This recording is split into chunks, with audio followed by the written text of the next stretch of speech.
As with all the other Mario and Sonic at the Olympic Games titles, the newest one, which ties in with the Russian Winter Olympic Games, features a load of mini-games of varying quality. In this video, we look at our 5 picks from the point of view of games that everybody can get into, whether it's grandma or young Johnny.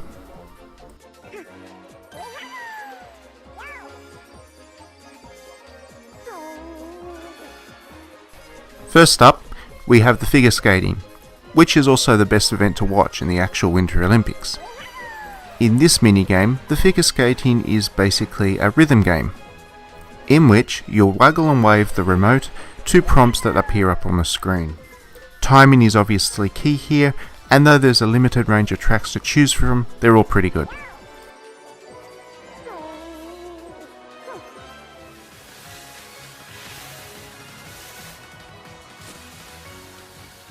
So next up we have the downhill skiing.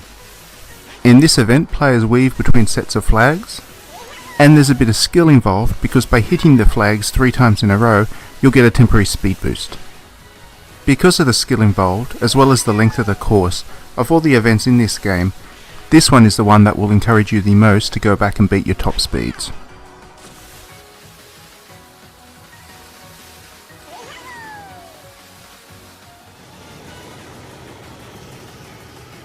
In the real Winter Olympics, the skeleton is the most insane event of them all. After all, who would think hurtling down a hill at that speed, headfirst, is a good idea? But for Mario and Sonic, it's one of the better events. Using the Wii U gamepad, it controls well, and it requires a great deal of skill to stay on the ideal racing line. Because of the speed, competing in this one with friends is a really exciting event.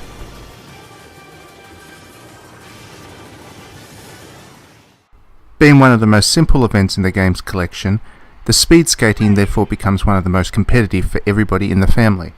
Yes, the motion controls don't always work, but they're accurate enough for a party game, especially when you consider that this whole package is best played when everybody's had a couple of beers and is generally pretty relaxed.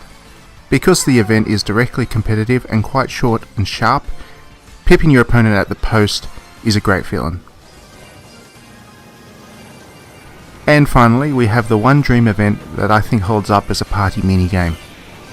If you remember the Speed Racer section of Star Wars Episode 1, then this will feel right at home from the start. There's just the one track, but it's quite a good one, with plenty of speed power-ups to pick up, and a few shortcuts for the more skilled to get ahead. This is not an event that perhaps a 5-year-old or mum and dad can pick up and expect to be competitive in, but for the more serious or competitive gamers, this is probably the pick of the bunch.